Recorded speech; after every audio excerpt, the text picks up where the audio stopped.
Hey everyone, and welcome back to a review. Now I will be reviewing this in a different video.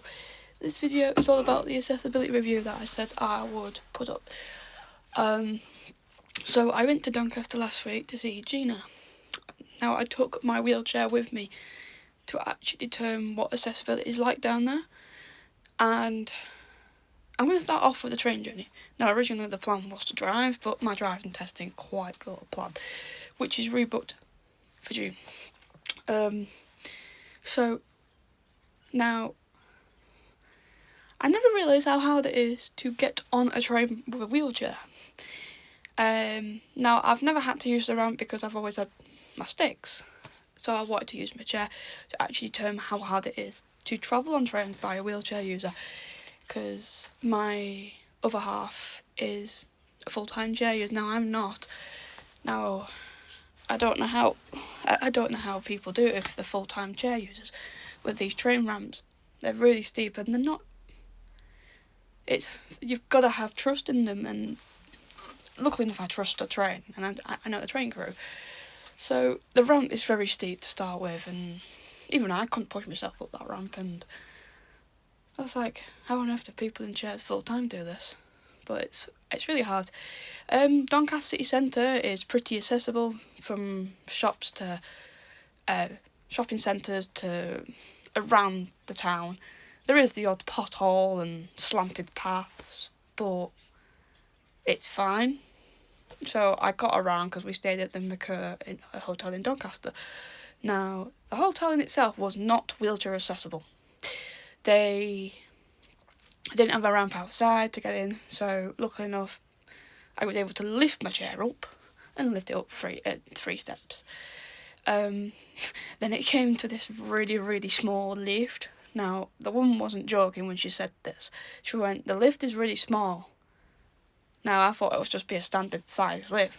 No. I had to fold my chair up, for this matter of fact, to actually put my chair in the lift because it was that small. It was quite comical every time I had to take my chair out. Now, on one place that we went this place twice. One in the city centre and one to the park gate. Park gate is so Park Gate isn't very accessible, for that matter of fact. Now, I was very shocked to see that in a retail park, pretty much everywhere but where the food court places were. Everywhere else was fine, but we had gone across to a cash machine near Franklin Bennett, and you had to cross a road, which was off a roundabout, which isn't the safest, but in my eyes, it didn't look very accessible. Now, I could get up and down the two other bit of the roads, but the lift to go up towards Popeyes wasn't accessible. Now, the drop curve had a lip to it, and it was that steep I couldn't get the power to go up. And so I had to wheel down the road and wheel up a side path to get into Popeyes. Now, I will be emailing Rotherham Council for this matter of fact, because that is dangerous for a wheelchair user. Because I'm not a full-time user. I'm mainly going to use it for days when, at my worst, when my pain's too high or whether I'm having a bad day with my condition. And mainly it was going to be used in my area, or if I'm doing a big race, like a half marathon, like I am in October. So, I think for that matter of fact, I will probably keep to using my chair in my local area, for that matter of fact, unless I'm going somewhere that needs me to be on my feet all day. But the next time I will be taking my chair will be in the back of my car, so it'll be there if I need it. So I will be emailing Rotherham Council about that, because I have to raise a concern about that road. Because it is not the safest when traffic are coming at 40 to maybe 50 miles per hour off a roundabout, and you're in a wheelchair, so you're going as fast as you can, because you're not going to go as quick as someone on foot. So For those that are full-time wheelchair users, I don't know. I wouldn't recommend Parkgate to you because the drop curves are a bit naff in that area. So it kind of made me feel on how the life is for someone in a full-time chair. And I actually feel for them. And it makes me think about George, and I was like, I don't know how you would think the society this day, people would make things accessible. But obviously Parkgate isn't quite there yet. But everywhere else was fine in Rotherham. It was fine. It was a bit hilly, but nothing we couldn't conquer. So, yeah. But then we went to Barnsley. Now that was based off hills. Yorkshire's on hills anyway. And then I was wheeling up this hill, and it was quite steep actually. And this guy went, "Go on, lass," and I was like, "Oh, for God's sake!" It was kind of funny. But I had trained my arm for 3 days straight, and my arms were dead. But it really gave me an insight of what accessibility is like behind the scenes for a wheelchair user.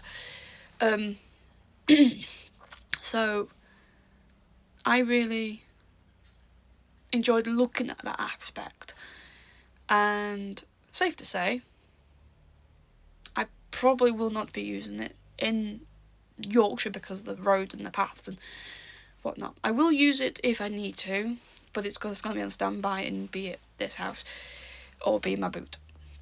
But buses in Doncaster were fantastic. Especially the electric buses. There's enough leg room to fit probably 2 chairs in. And I quite enjoyed their electric buses. It was really good fun. So, from my point of view, I think some places like Rotherham or Parkgate need to improve their accessibility for many reasons. Now, my friend Gina will back you up on this when I say this. It is not fun trying to navigate yourself around a car park when the paths are really inaccessible. So it made me think, right, okay, this is another point of fact where people need to sort the accessibility out. So I enjoyed my trip to Doncaster, but I think next time I'll leave my chair at home, because it was my OT's idea to take my chair on my next away trip to try the accessibility and see what that's like. So I did. But Yorkshire is very hilly and based off hills, and manual chairs on hills is not fun, because you either wheel down the hill or you'll turn round. But it was a nice insight to see that sort of thing. But yeah, thanks for tuning in, and I will be revealing this drink in my next video in about 5 minutes time, because I'm going to eat my dinner before the physio comes. Now she's come between 1 and 4, so I don't know what time she's coming because it's a slot. But then I am heading off to the gym to do a full body workout before I have Sam tomorrow morning, who will beast mode me for the high rocks. But yeah, it's got to be good and fun and games. But I need to check with him if he wants me to bring my chair through to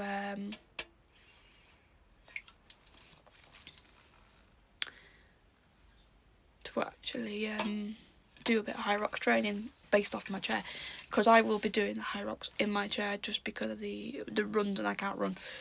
So I will see you in the next video.